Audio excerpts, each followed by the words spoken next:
Meus amigos, voltando a essa década que marca tantas profundas transformações na psicanálise, tanto no movimento psicanalítico bem como na teoria, eu estava dizendo desses anos de 1913 até 1920, onde o texto A Introdução ao Narcisismo e alguns anos à frente o texto Além do Princípio do Prazer marcam uma reviravolta importantíssima na teoria psicanalítica e que deixa os analistas que estavam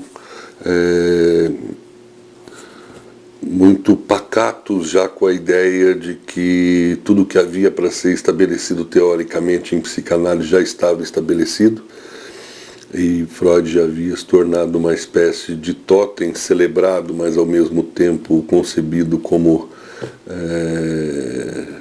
o bom velhinho que já não produz muita coisa.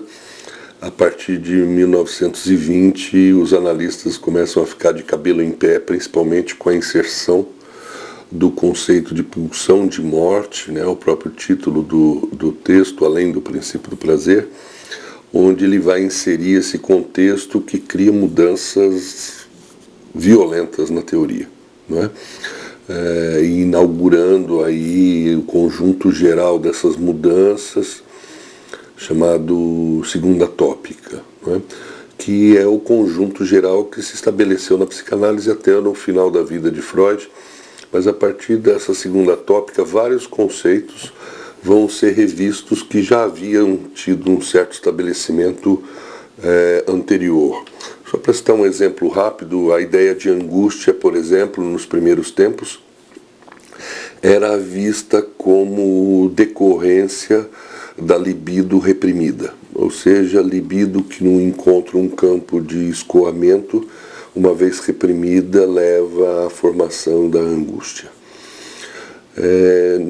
Depois de 1920, né, mais especificamente num texto de 1926, Inibições, Sintomas e Angústia, no caso aí o conceito da angústia vai mudar drasticamente, né, de produto da repressão, da libido.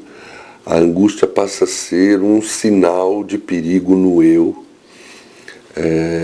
que ela desencadearia o processo repressivo, a virada de 180 graus. Né? Isso para citar só rapidamente o conceito da angústia. Vários conceitos vão encontrando outras relações, vão sendo aprimorados e modificados e alguns girados por completo. Né? É impressionante isso em Freud, não é? Como ele vai trabalhar ativamente a vida toda e até morrer, né? Por exemplo, nesses anos 20, 1923, Freud descobre um câncer no palato que vai matá-lo 16 anos depois, em 1939.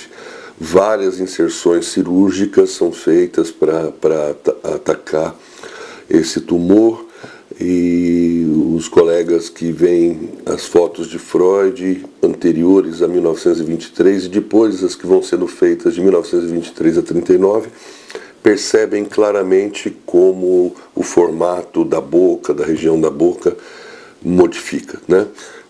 Se modifica, de forma que é uma pessoa que vai passar por coisas complicadas na década de 20, né?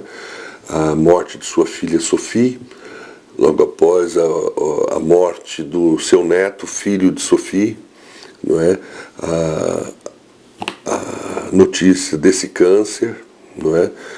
Enfim, os anos 20 vão ser tudo menos anos tranquilos para Freud, né? E junto a isso,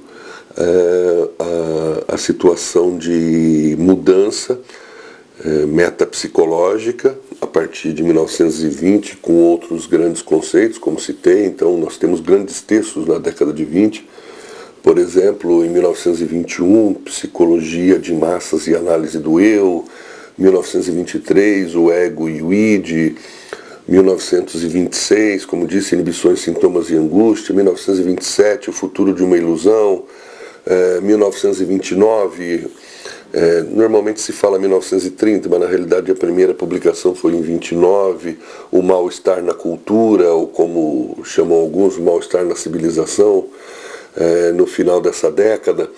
Então, além disso, outros textos, entre aspas, né, em se tratando de Freud, não existe isso, entre aspas, textos menores, né?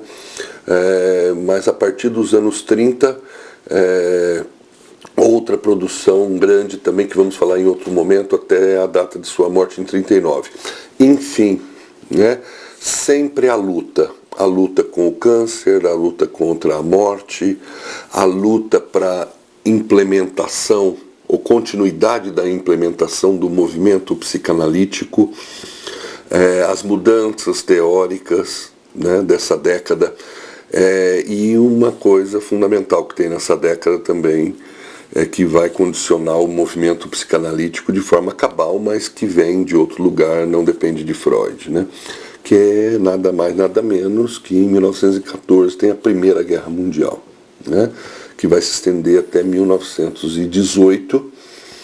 E imaginem vocês que todos os filhos homens de Freud vão para a guerra. Imaginem a angústia disso. Não é? Além do que a psicanálise para, né? Enquanto movimento, enquanto clínica, não é? E Freud, como dizia Peter Gay, penoso vê-lo, né? Aquele grande teórico tendo que, como a gente diz aqui no Brasil, tendo que vender o almoço para comprar a janta, em termos de dificuldades imensas financeiras, porque ele vai passar nesses 4 anos. O que será interessante também nesse pós-guerra, que em outro momento vamos falar, que vai modificar por completo o cenário para Freud a partir de 1918, mas isso numa outra passagem. Até breve.